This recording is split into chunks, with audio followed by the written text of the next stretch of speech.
Hai teman-teman, selamat datang kembali di channel Alur Cerita Film Aura X Movie. Bagaimana kabarnya? Saya berharap semua dalam keadaan baik-baik saja ya. Kembali saya akan mereview sebuah film. Film ini berkisah tentang dua penembak jitu elit ditugaskan untuk melakukan misi rahasia, yaitu menjaga sisi jurang secara berseberangan yang di dalamnya ada makhluk yang mengerikan. Bagaimana kisah selanjutnya? Oke, langsung saja kita menuju alur cerita filmnya. Film dimulai dengan memperlihatkan seorang wanita yang rebahan di antara pepohonan di sebuah hutan. Wanita itu bernama Drasa. Sambil rebahan, ternyata Drasa sedang menunggu sesuatu. Perlu diketahui bahwa Drasa merupakan sniper handal. Akhirnya yang ditunggu pun tiba, yaitu sebuah pesawat yang baru saja mendarat. Drasa dengan sigap menyiapkan senjatanya dan membidik ke arah seorang pria yang turun dari pesawat. Drasa melepaskan tembakan dari jarak jauh yang tepat mengenai si pria yang membuatnya tewas seketika.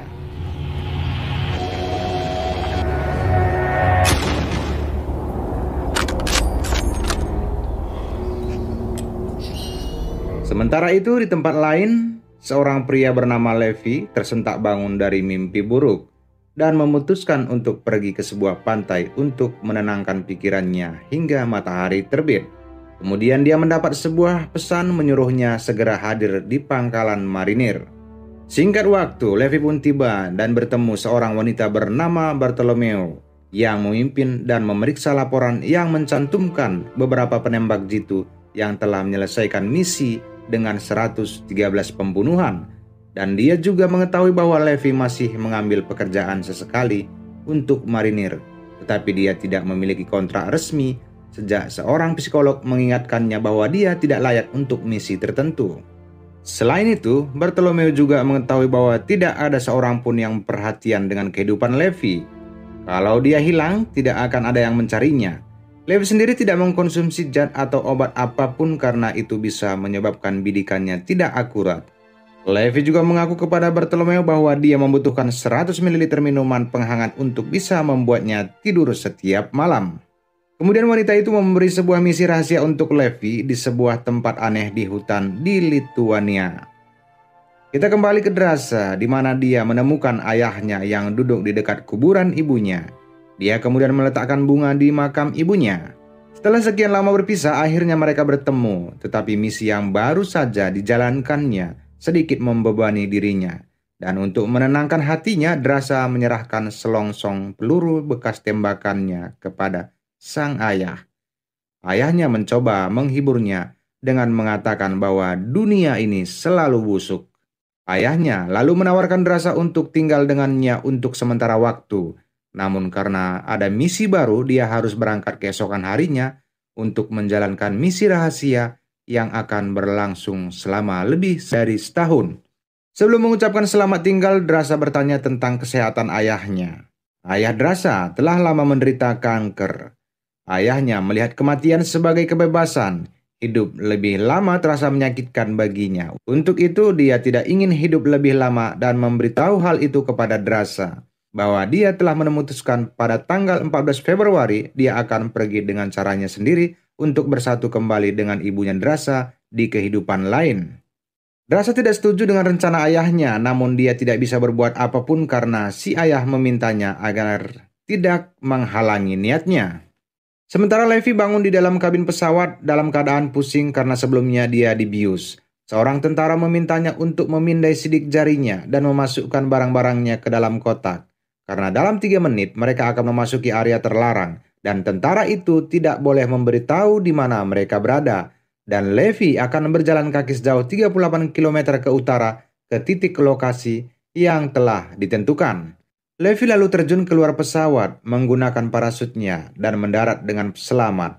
Dia berjalan melintasi jalan yang terjal, menyeberangi sungai, gua, memanjat tebing dan lereng gunung yang curam hingga dia tiba di sebuah tebing penuh kabut. Dia ingin melewati tebing yang mustahil untuk bisa dilewati. Tepat saat dia ingin mengambil langkah selanjutnya, seorang marinir muncul dari pepohonan, memperkenalkan dirinya sebagai JD kepada Levi. Setelah saling mengenal, JD bertanya kepada Levi seberapa banyak yang dia ketahui tentang misi tersebut. Namun Levi sepertinya tidak tahu banyak tentang misi yang ditugaskan kepadanya.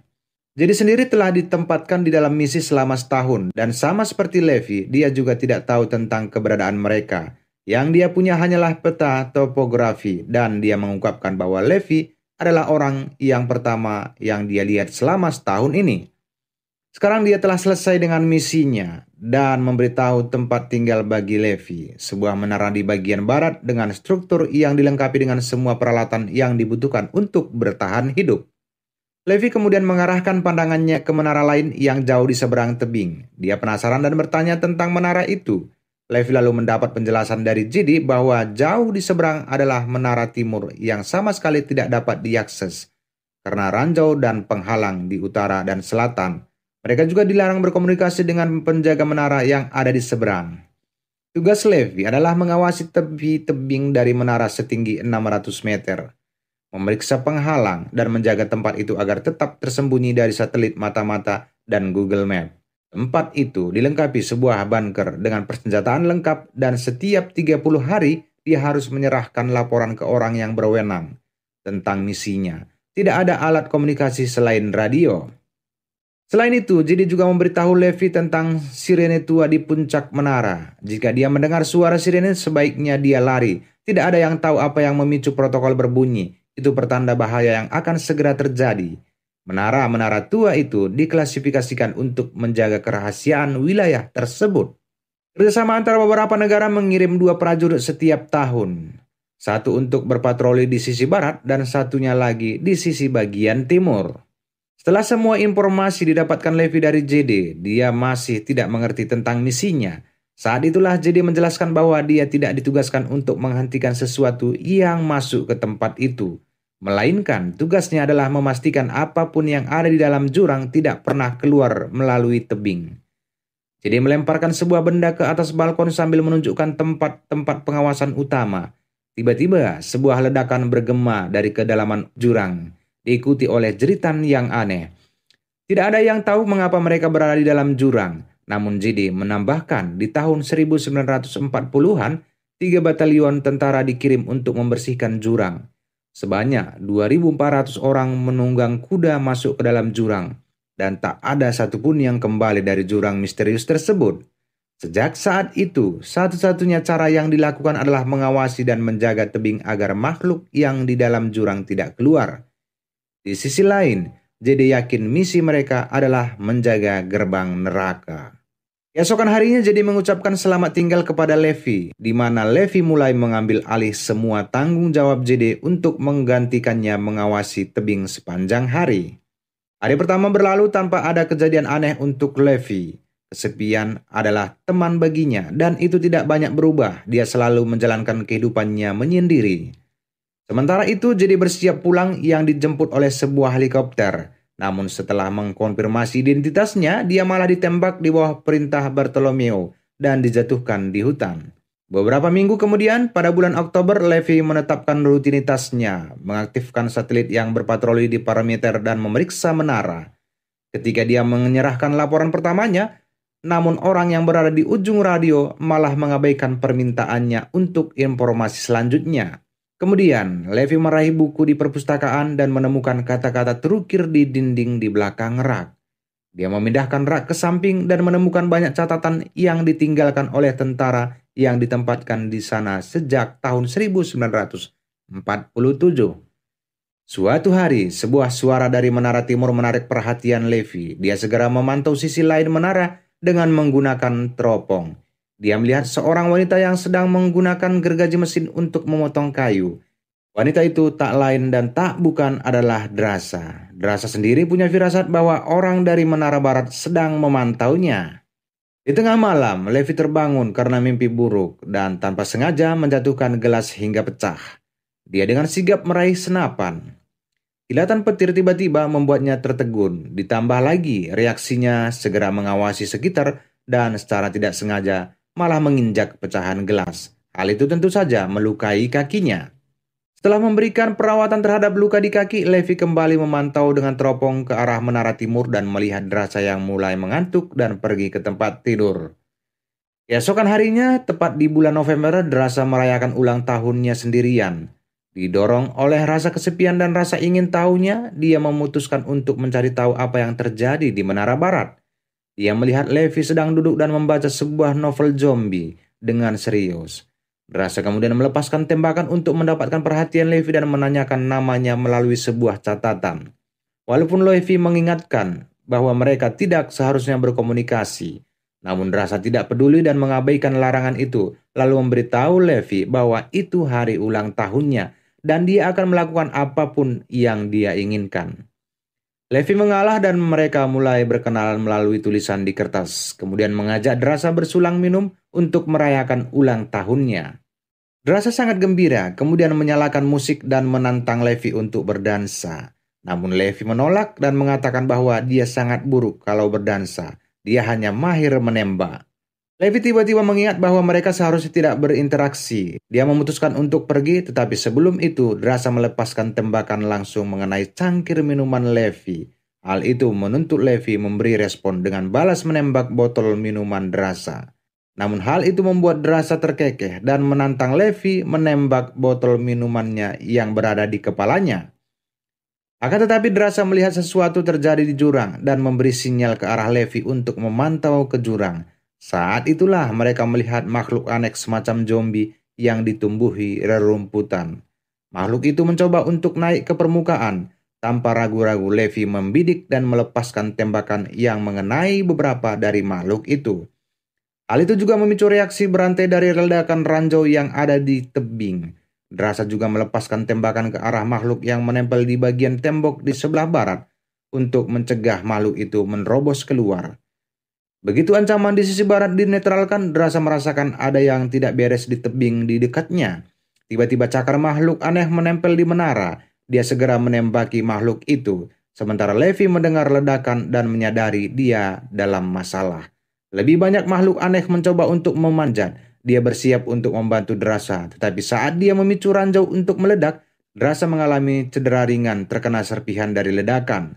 Saat pelanggaran meningkat di menara, senjata otomatis aktif untuk memusnahkan ancaman yang tersisa di tebing bagian barat dan timur. Levi maupun Drasa tidak tidur hingga matahari terbit. Sekarang mereka tahu persis apa yang mereka hadapi. Sementara Drasa tetap waspada, dia merawat lukanya. Dia memberitahu Levi bahwa itu adalah ulang tahun terbaiknya. Keesokan harinya Levi mengatur dan memasang ulang ranjau di tebing. Saat itu sebuah drone muncul dari kabut sebelum menghilang dengan kecepatan penuh. Dan sepertinya drone itu dikirim oleh pihak Bartolomeo untuk memantau keadaan di tebing. Pada bulan Desember, Natal pun tiba. Levi menghias pohon dengan bola lampu dan Drasa melihat pohon Natal yang dibuat Levi, serta ucapan selamat Natal dari Levi. Hal itu tentu membuat Drasa senang. Dia berharap agar memiliki hiburan yang menyenangkan bersama. Seiring berjalannya waktu, mereka membuat manusia salju bersama dan Levi mulai tertarik pada apa yang dilakukan Drasa. Mereka belajar bermain catur dari jarak jauh dan tertawa dengan tingkah lucu mereka. Juga membuat musik dengan pot dan cangkir seperti konser dadakan. Beberapa bulan kemudian, di malam bulan Februari, Levi tersentak bangun mendengar suara yang aneh. Dia beranjak dari tempat tidur dan melangkah keluar balkon untuk memastikan semuanya baik-baik saja. Keesokan harinya, Levi mulai merasakan jarak yang memisahkan dirinya dengan Drasa. Dia menyadari mereka bisa lebih dekat. Untuk itu, dia mulai memikirkan cara agar bisa tiba di menara timur tempatnya Drasa. Levi juga melihat sebuah pesan digulir di dinding. Kemudian dia menuju bunker mengambil sebuah rudal, melepaskan muatan peledaknya dan mengikatkan tali di sekitarnya. Pada saat Drasa menyadari apa yang dia lakukan, Levi telah menembakkan rudal ke sisi timur. Tali terlempar di pepohonan sementara rudal masih aktif. Hanya beberapa detik dari bencana. Tanpa ragu-ragu Drasa bergegas dengan alat pemadam kebakaran menyiram api dan mengikatkan tali ke pohon. Kemudian dia berbalik untuk berbicara dengan Levi. Setelah itu mereka sepakat untuk makan malam bersama di menara tempat Drasa.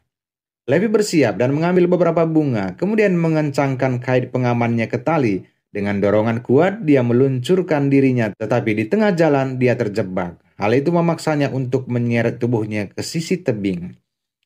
Akhirnya dia mencapai pinggir tebing. Drasa yang telah menunggu menyambut kedatangan Levi dengan senyum manisnya. mengatakan dia akan memasak dan membuat pai kelinci untuk mereka. Drasa kemudian menerima bunga dengan sopan dari Levi. Namun tatapan mata Levi yang nakal membuatnya gelisah. Drasa mencium bau keringat dari tubuh Levi. Dia tidak mau tahu alasan Levi yang mengatakan bahwa dia harus menyeberang hanya dengan menggunakan bengannya hingga berkeringat. Oleh karena itu, Drasa tidak mau membiarkan dia menginjakkan kaki di menara dengan tubuh yang bau.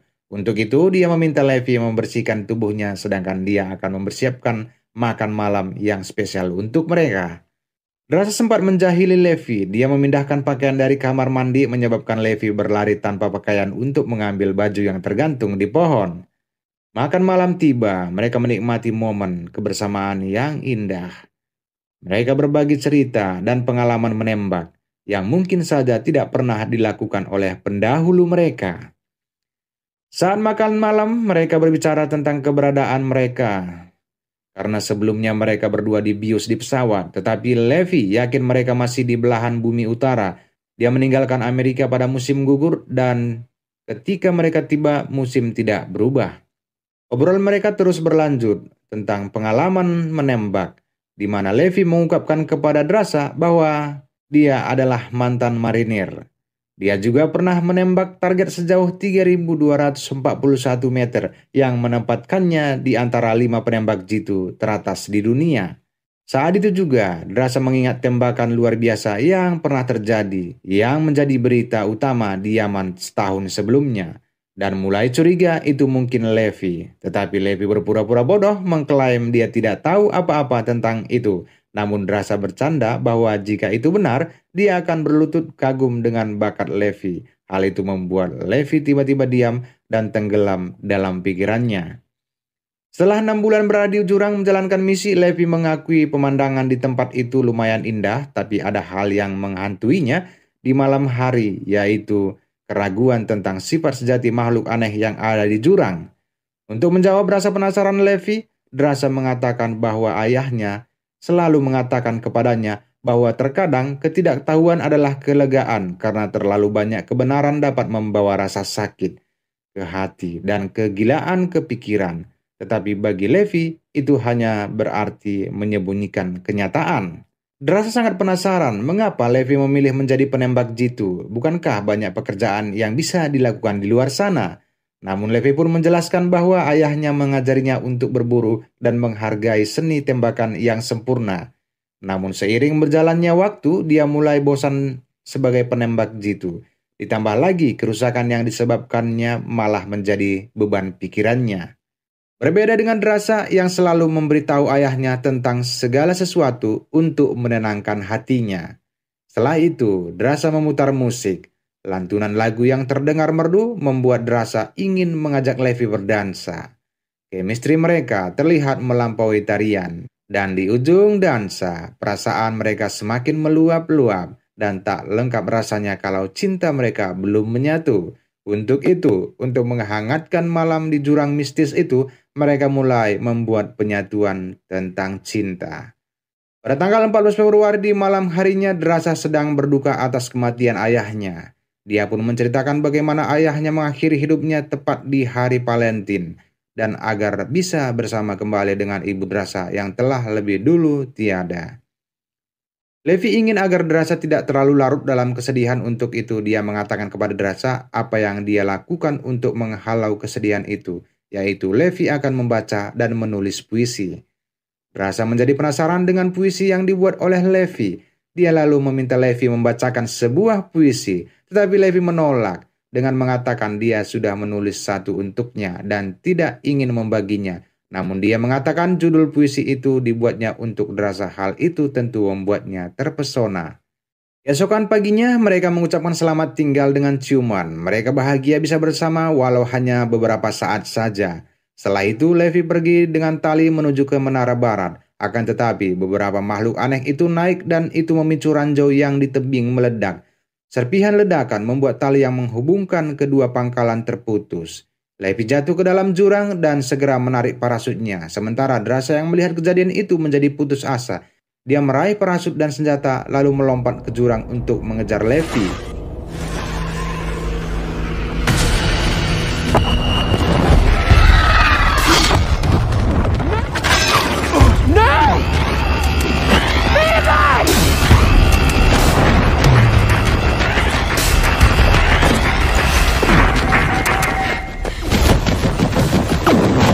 Drasa menembus kabut tebal yang menutupi tempat misterius itu dan akhirnya jatuh ke sungai, tetapi parasutnya tersangkut di batuan di bawah air. Dan saat dia berjuang untuk mencapai permukaan, dia terpaksa menggunakan pisaunya untuk membebaskan dirinya.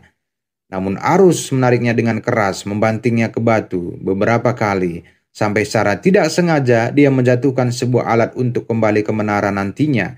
Alat itu jatuh ke dasar sungai, tetapi dia akhirnya berhasil melepaskan diri dari air. Di sisi lain, Levi tersangkut tak sadarkan diri di cabang-cabang pohon ketika seekor kelabang raksasa meluncur ingin memangsanya. Dia bangun dan berhadapan langsung dengan monster kelabang. Levi menembak kelabang tersebut. Suara tembakan bergema dari kejauhan mencapai telinga Drasa. Levi jatuh ke tanah, namun makhluk lain menjepit tubuhnya dan ingin memakannya. Tepat pada saat itu, Drasa muncul dan membantunya melepaskan diri dari cakar lengket makhluk itu. Membuat Levi tertegun. Dia tidak pernah membayangkan Drasa akan turun untuknya. Mereka berdua memutuskan untuk menuju ke timur mencapai ujung tali. Namun mereka menyadari masalah lebih besar telah datang. Suara jeritan dingin menggema di jurang. Beberapa makhluk aneh menunggang kuda tiba-tiba menyerang mereka. Makhluk itu menyerang tanpa ampun. Mereka lebih cepat dari manusia. Levi sempat tertangkap, namun dia berhasil menembak makhluk itu. Dan Drasa juga berhasil melepaskan diri. Salah satu dari makhluk penghuni jurang berhasil melarikan diri. Ini berarti pasukan yang lebih besar akan menyerang mereka. Saat Drasa memeriksa perlengkapannya, dia menyadari alat penggerak otomatis yang dia rencanakan untuk digunakan naik ke tebing telah jatuh ke sungai. Sekarang mereka terjebak. Satu-satunya pilihan mereka adalah mengikuti aliran air dan melihat kemana arahnya. Saat hendak melangkah, mereka memperhatikan salah satu makhluk itu mengenakan seragam militer lama. Itu adalah pasukan lintas udara pertama. Dia segera mengingat cerita pendahulunya dan membuat kesimpulan yang mengerikan bahwa mereka menghadapi prajurit jatuh yang dikirim pada tahun 1940-an. Saat melanjutkan perjalanan, mereka melewati tempat yang lebih dalam yang diselimuti kabut ungu dan tebal. Di antaranya puluhan mayat tergantung menempel pada apa yang tampak seperti batang pohon. Namun sebenarnya itu adalah hasil mutasi yang mengerikan. Akhirnya mereka tiba di tempat yang dulunya sebuah desa. Tempat itu benar-benar ditinggalkan dan di antara reruntuhan bendera Inggris, Cina, dan Amerika Serikat masih berkibar. Segera mereka berdua melihat retakan besar di tanah yang mereka kaitkan dengan gempa bumi. Namun sebelum mereka dapat menyelidiki lebih lanjut, mereka mendengar suara dari makhluk aneh semakin dekat dan bergegas berlindung di sebuah bangunan tua. Yang sepertinya itu sebuah gereja, dan di dalamnya mereka menemukan lebih banyak mayat orang yang berdoa. Terakhir, mereka memeriksa tempat kejadian yang mengungkapkan kebenaran yang membuat orang-orang itu meninggal secara sukarela dengan mengkonsumsi sianida. Hal ini menegaskan bahwa sesuatu yang bahkan lebih mengerikan daripada yang mereka bayangkan sedang terjadi di jurang. Tiba-tiba seekor laba-laba yang pemangsa jatuh dari langit-langit dan menempel di wajah Drasa. Levi bergegas untuk membantunya, namun ratusan makhluk itu mulai muncul. Mereka mencoba untuk membunuh laba-laba, namun mereka merasa nyeri saat menemukan tengkorak. Mereka menembaki laba-laba tersebut, akan tetapi suara tembakan membuat makhluk aneh menerobos masuk ke gereja tua. Dengan kekuatan brutal, Levi berhadapan dalam pertarungan jarak dekat dengan salah satu makhluk yang kepalanya menampung sarang lebah. Sementara Drasa tanpa henti menembak makhluk aneh lainnya. Levi berusaha untuk membantunya sampai memutuskan untuk meledakkan tembok agar bisa melarikan diri. Setelah itu mereka melihat sekilas dinding jurang dan bergerak ke arahnya. Mereka menemukan pintu yang penuh goresan dan menyadari bahwa mereka telah terpojok. Mereka memutuskan untuk masuk dan menutup pintu masuk di belakang dan mulai bergerak melalui lorong di dindingnya, ditutupi dengan kecambah aneh menyerupai kulit makhluk aneh. Dan mereka menyadari bahwa itu adalah tempat yang dulunya adalah laboratorium kimia. Di antara puing-puing mereka melihat anomali dan mutasi manusia yang mengerikan. Kemudian Drasa menemukan cara untuk memulihkan daya dan mereka juga menemukan disk yang tampaknya berisi informasi penting. Mereka kemudian memutuskan untuk memutar rekaman dan itu menunjukkan seorang ilmuwan pada bulan Juli 1946 dan rekaman menjelaskan bagaimana masyarakatnya diciptakan oleh koalisi rahasia bangsa-bangsa dari timur dan barat pada akhir Perang Dunia Kedua ketika Oppenheimer sedang mengerjakan rudal bom atom yang bersifat biokimia sedang dikembangkan di tempat itu. Namun 2 hari sebelum rekaman gempa bumi berkekuatan lebih dari 8 skala Richter terjadi. Hal itu merusak semua fasilitas dan memaksa ilmuwan untuk meninggalkan proyek mereka. Dan fokus pada penahanan racun, ilmuwan menjelaskan bahwa kontak dengan zat ini menyebabkan fusi DNA. Semua entitas biologis di jurang akan menggabungkan genetika manusia dengan tanaman, serangga, dan hewan. Dia menambahkan bahwa beberapa orang lebih tahan terhadap kontaminasi daripada yang lain, terutama jika paparannya singkat, namun mereka terinfeksi seperti ilmuwan tersebut akan mengalami mutasi yang terlihat hanya dalam beberapa jam dengan hasil yang mengerikan. Satu-satunya hal yang mencegah racun menyebar adalah ke lokasi lab yang sangat jauh dari masyarakat. Di akhir rekaman, ilmuwan meminta maaf kepada dunia dan mengungkapkan harapannya agar Sang Pencipta manusia mengampuni mereka. Levi menyimpulkan mereka akan aman jika mereka tinggal di sana hanya beberapa jam saja. Saat mereka bersiap untuk menemukan pintu keluar, mereka melihat di bagian lain dari teknologi pangkalan dari akhir tahun 2000-an. Drasa bertanya-tanya mengapa mereka tidak mengebom tempat itu atau menghancurkan semuanya. Namun ketika menyalakan komputer dan memeriksa organisasi paramiliter yang memiliki peralatan tersebut, Levi curiga mereka tidak bekerja untuk militer dan bahwa daerah itu belum hancur karena mereka masih menyelidiki bagaimana menangani situasi tempat itu. Levi mengungkapkan kepada Drasa perusahaan yang terlibat dalam penelitian genetik dan sepertinya mereka menggunakan drone untuk mengumpulkan sampel DNA hibrida untuk menciptakan tentara super. Sadar bahwa mereka menjaga rahasia yang bisa berbahaya bagi negara, mereka memutuskan untuk segera pergi. Levi memberitahu Drasa jika mereka tidak berhasil melarikan diri dan dunia mereka berakhir. Tepat saat mereka akan melewati pintu, Drasa menyadari bahwa perlengkapan dan amunisi yang dia letakkan sebelumnya tidak berada di tempat. Dan hal itu membuat mereka curiga bahwa makhluk aneh penghuni tempat itu masih mempertahankan beberapa tingkat kesadaran. Mereka keluar dari lab dan melemparkan granat gas air mata untuk mengaburkan pandangan makhluk aneh tersebut. Drasa menemukan ransel yang berisi amunisi, namun dia jatuh ke dalam perangkap. Setelah mengambil ranselnya, dia terseret dengan kecepatan tinggi melalui hutan. Levi segera bereaksi dan mengejarnya. Drasa diseret oleh seekor kuda dan mencoba memotong tali, tetapi akhirnya sebatang kayu menabrak kepalanya hingga pingsan. Kuda itu terus menyeretnya hingga ke suatu tempat. Sementara Levi mencarinya di tengah hujan lebat sampai sebuah bangunan aneh menarik perhatiannya. Dia memutuskan untuk mengikuti aliran sungai dan menemukan sebuah pangkalan peluncuran rudal berkekuatan tinggi. Sementara Drasa masih pingsan dan digantung dengan tangan terikat. Kemudian manusia kayu itu mendekat dan memutuskan untuk membangunkannya dengan mencabut cabang yang tertancap di perut Drasa. Ketika makhluk itu bergerak lebih dekat lagi, dia bereaksi dengan tendangan dan berhasil melepaskan diri.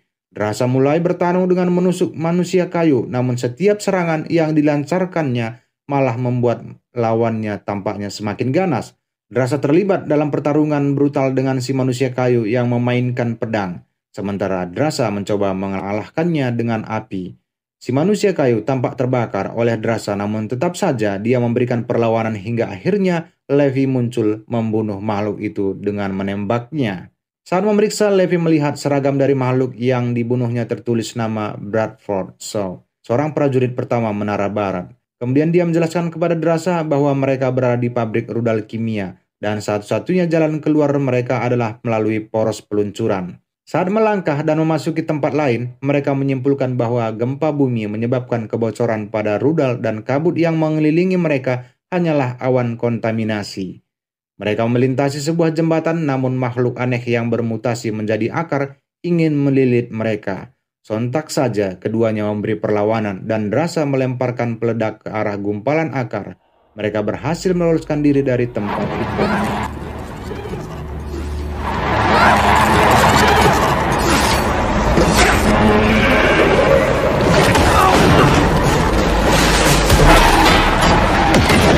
Mereka menemukan sebuah kendaraan tempur yang masih bisa beroperasi. Dengan kendaraan itu mereka menuju ke tempat di mana Levi jatuh. Mereka menemukan talinya dan akan menaiki tebing dengan mengikatkan tali ke kendaraan. Namun dalam proses menaiki tebing, mereka diserang oleh manusia kayu. Mereka tetap memberi perlawanan, memukul, menembak, dan meledakkan musuh mereka. Setelah mendekati menara, mereka memotong tali hingga kendaraan jatuh bersama makhluk itu. Mereka berhasil kembali ke menara.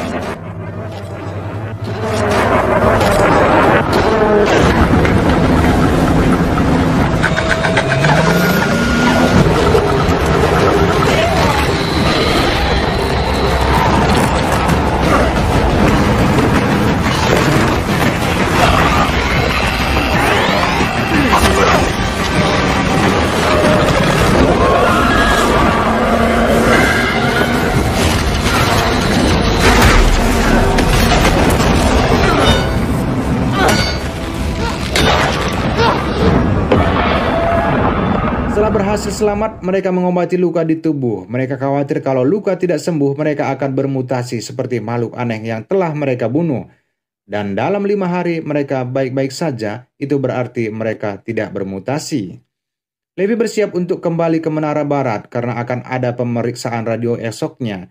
Dia kembali menembakkan sebuah tali ke Menara Barat untuk menyeberang. Sebelum itu, mereka berjanji bertemu di suatu tempat di Prancis setelah meninggalkan menara. Levi mengungkapkan perasaan cintanya kepada Drasa dengan kemudian meluncur dengan tali. Esok harinya, Levi melakukan pemeriksaan radio dan Bartolomeo yang menugaskan Levi di menara mengetahui pelanggaran yang dilakukannya. Karena mereka sempat mengaktifkan komputer yang ada di lab di dalam jurang dan itu terkonfirmasi ke perangkat teknologi milik Bartolomeo. Dia memerintahkan agar Levi menghabisi Drasa. Saat mereka melakukan pemeriksaan di sisi tebing di menara, Drasa membalas perasaan Levi dengan mengatakan padanya bahwa dia juga mencintai Levi. Namun saat itu sebuah helikopter terbang di atas jurang dan mereka berdua paham situasinya bahaya dan harus berlari sejauh yang mereka bisa. Kemudian Bartolomeo menerima informasi dari anak buahnya bahwa Levi atau Drasa tidak berada di menara. Wanita tua itu memerintahkan mereka untuk dihabisi. Setelah itu, beberapa drone dikerahkan untuk mencari keberadaan mereka di seluruh hutan. Levi mencoba melarikan diri dan bersembunyi, namun drone mengetahui keberadaannya dan melancarkan tembakan. Dia menghancurkan beberapa drone, namun kakinya yang terluka mempersulit pelariannya sampai ke tujuan. Sementara Drasa berhasil merusak drone lain dengan pelurunya. Sementara Bartolomeo menemukan tulisan-tulisan di dinding di perpustakaan dan menyadari Levi menulis 3 hal yang tidak bisa disembunyikan, yaitu matahari, bulan, dan kebenaran. Wanita tua itu tahu maksud dari tulisan itu berkaitan dengan rahasia besar yang disembunyikan olehnya. Tepat pada saat itu, Levi dan Drasa mulai membidik ke arah satelit yang bertugas menyembunyikan tempat itu. Dan ketika mereka menembak dari jarak jauh, satelit itu meledak dan itu menggerakkan semua ranjau di sisi tebing meledak. Hal itu memicu bom nuklir yang telah dikembangkan oleh peneliti sebelumnya mulai aktif. Ledakan besar itu akan mensterilkan tempat itu. Wanita tua itu dan beserta anak buahnya harus bergegas melarikan diri dan sampai ke tempat aman dalam waktu kurang dari 2 menit. Namun ledakan menyebabkan tubrukan brutal ke helikopter yang mereka tumpangi hingga jatuh ke jurang. Sementara Drasa berhasil sampai ke tempat aman dan Levi terluka terkena ledakan dan jatuh ke air terjun. Seiring berlalunya hari, Drasa tinggal selama 5 hari di sebuah gua. Drasa menunggu Levi sambil mengkarantina dirinya, namun Levi tak pernah datang menemuinya. Beberapa waktu pun berlalu, Drasa telah berada di Prancis Timur dan menghabiskan sore hari di dekat laut sambil menunggu dan berharap Levi datang.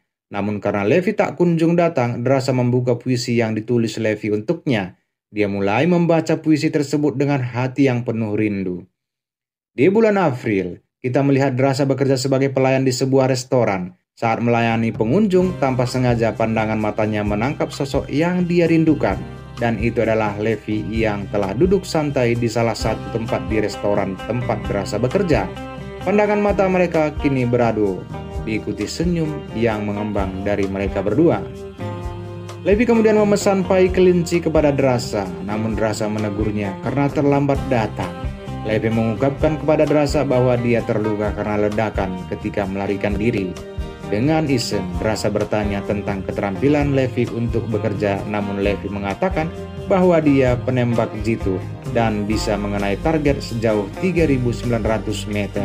Akhirnya mereka berpelukan, film pun selesai, tamat. Oke teman-teman, itulah alur cerita film kali ini. Semoga terhibur dan semoga hari kalian selalu menyenangkan. Terima kasih telah menonton. Sampai jumpa di video berikutnya.